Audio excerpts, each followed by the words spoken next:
Ayan o. Sea cucumber. Nakakuha na naman tayo ng sea cucumber. Oh, ayan. Ito yung sea cucumber. Pakita mo kay Papang mamaya. Masarap daw yan eh. Oh, wag mo nang hawakan. Wow!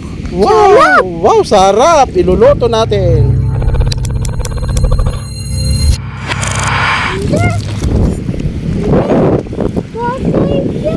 Ay, hindi. Ay, anong gagawin natin dyan? Anong gagawin natin? Mamamatay pag ihikupan natin.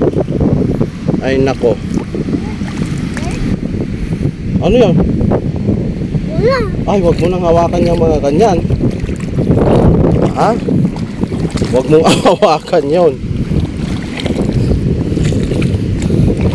So, ayan mga kababayan, kukuha tayo ng mga sea cucumber na lang.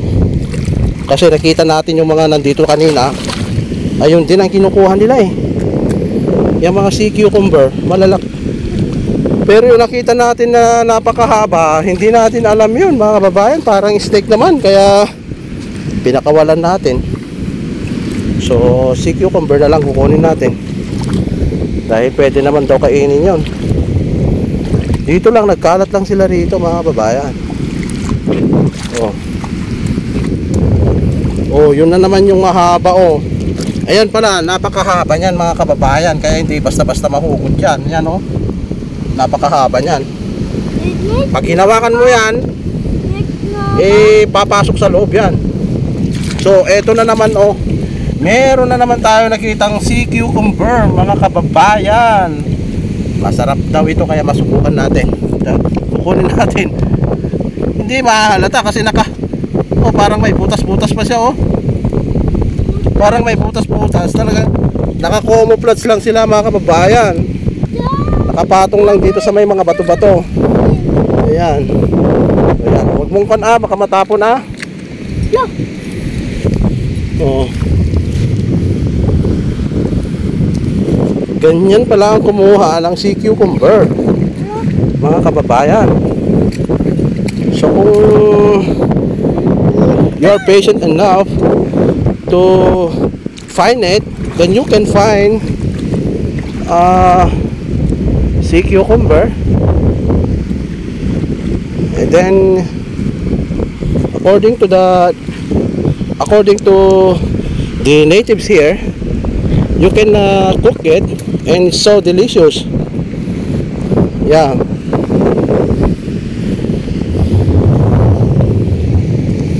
He said that the sea cucumber is delicious if you know how to. Oh, meron tayong lobster doon, no, mga kababayan. Lobster, oh. Ayun. Lobster. Naku. Meron tayong lobster dito. Nagtago na dito mga kababayan. Medyo malalim dito eh, sa pinagtataguan niya. Ayun na oh, yung lobster oh. Mahirap mahuli ang mga kanyan lobster oh. Oo nga. Mahirap mahuli yun kasi mabilis anak ko. Ayun, meron na naman tayong nakuhang sea cucumber. Alright mga kababayan, naka-camouflage lang sila rito. Parang bato rin na may butas-butas. Pero syempre kung sharp yung ating mata ay makikita natin ito. So yan, kukunin natin ng kutsara. Ayan na mga kababayan. Ito ang sea cucumber. Ay, puno na. O, lagay na natin dito. Ayan mga kababayan. Parang bumabalik na, parang nagiging high tide na. Ano, babalik na yata tayo. Baka mabutan tayo ng ano rito. Ayan. O, lagay natin dito. O, ilagay ko dito. Wala tayong cameraman. Ayan, lalagay natin dito sa supot. O, lagay mo dito sa supot.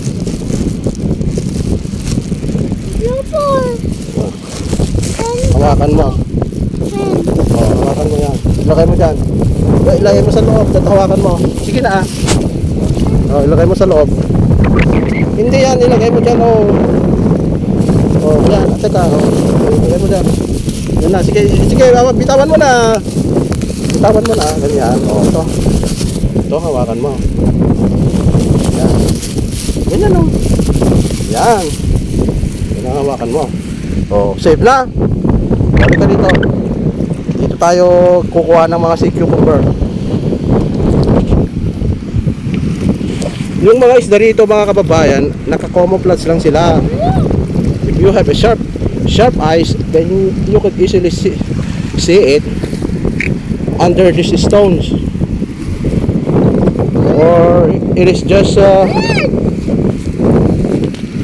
lying on the floor bed or ocean bed. So meron tayo dito, hindi makukuha yung sea urchin.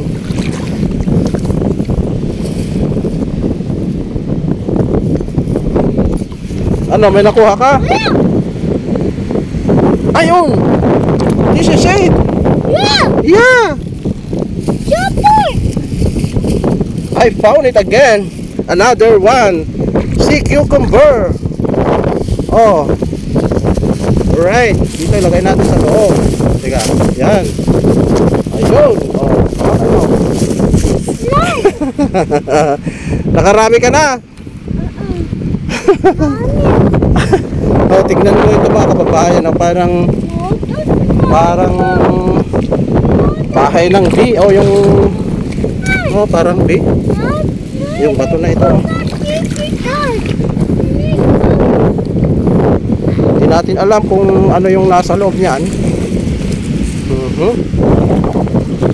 Wala na yung tao doon na nasa malayo na sila. Oy, ano yun, oh? Ano naman, oh, yun? Ayan.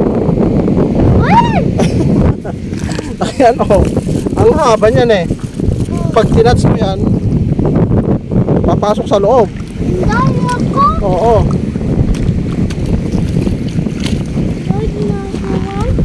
Oo nga. Alright. Medyo malalim na dito mga kababayan. Oh, what's that? I think! Ay! Another! Yeah! That's another Yeah! sea cucumber. Yeah! Yeah. Search natin sa YouTube kung paano lutuin yan. Kaya kahit na hindi natin alam lutuin yan, we are now in a computer age and we know everything under the sun because of that internet. Alright? So don't you worry anak ko, kaya natin lutuin yan. Ipapakita natin yung pagluluto niyan. Yan. Just one click on the internet and we can immediately learn how to cook it. Oh. Photos ka na? Tara na? Tara na, oh. Tara na nga rin.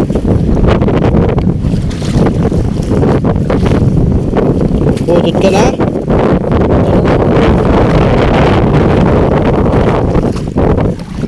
Alright. Pupunta na kami sa Pampang mga kalakad kasi nainitan na itong anak ko. Ano na siya, reddish na yung yung face niya. So what's that? Again? That? Oh, another sea cucumber again. Just lying on the seabed. Alright. So just scoop it like this. And then here you go. We're gonna put it on our plastic basin. Alright.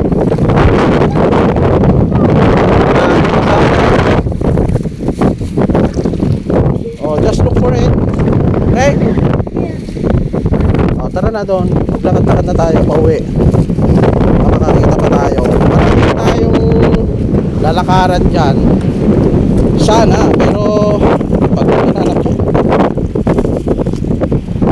No? Napapagod na itong pogi na anak ko eh. Kaya, so maglakad ka dyan, magtingin ka dyan, baka meron.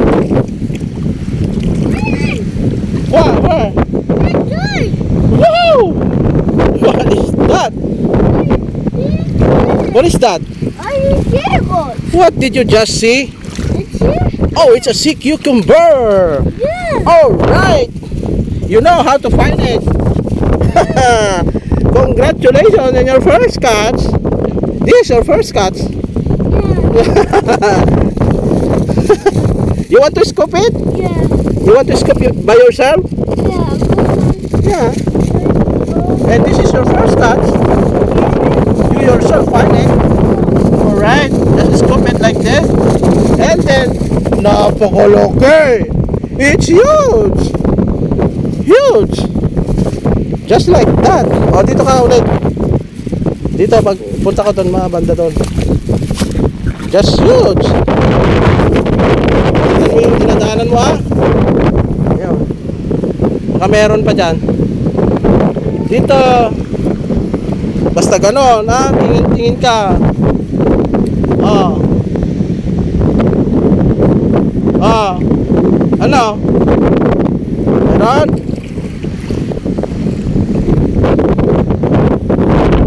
Halika dito, huwag ka pumunta dyan. Oh, halika.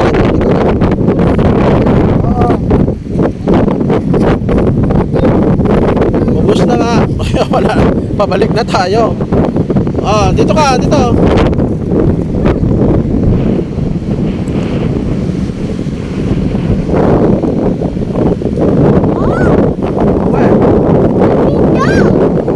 Did you see anything again? No. Where? You're pointing to this? Oh, what is this? Another catch again. It's your second catch for the day. Oh, it's my Daniel. Alright. So I'm gonna scoop it like this. Alright. So we can put it in our plastic basin. Just like as easy as that, guys. So what is this again? I got another one here.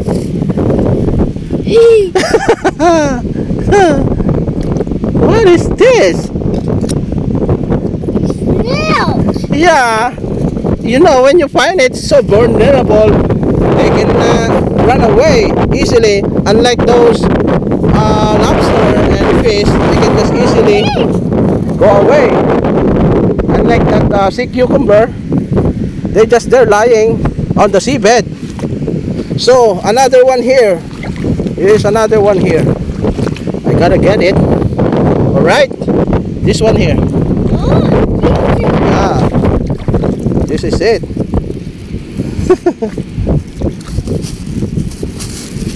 Alright. And this one, another here. Yeah, this is it. Alright. Alright.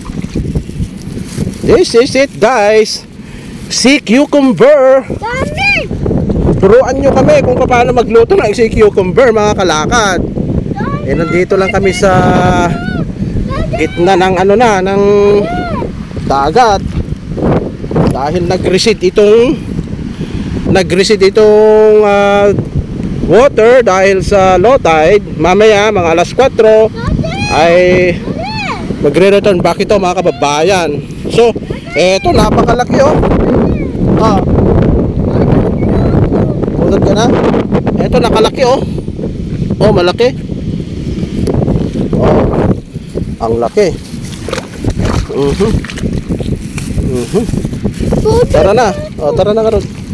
Pudot ka na, eh. Oh, so ayun lang, mga kababayan, mga kalakad.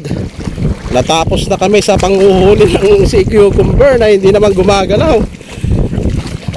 All you need to do is have a keen eyes, so you can just see it lying on the seabed. Even my son knows how to get it. Oh, yung lobster, oh. Yung lobster kanina. Hindi natin mahuhuli yung lobster.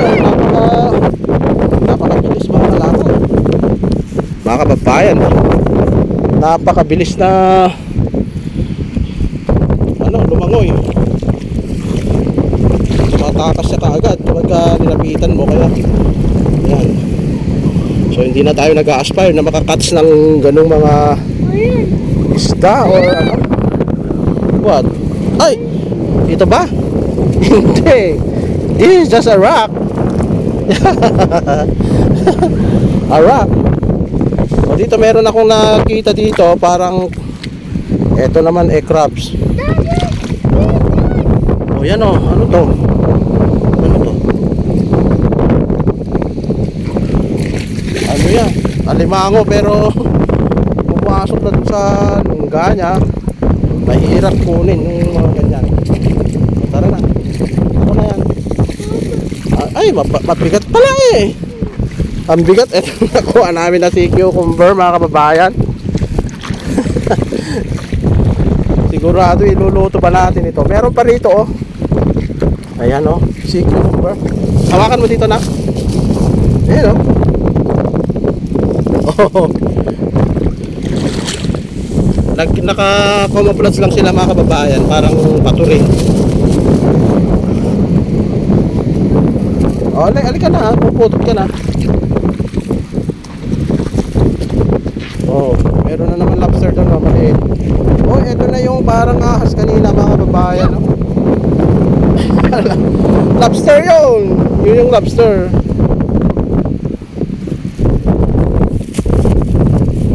Oh, tara na. Yung parang ahas kanina yan. Ano, parang ahas, mga kababayan, nakakatakot. Pag biglang tingin ka dyan, eh talagang masyasyak ka at baka atakihin ka pa dyan. Parang ahas kasi.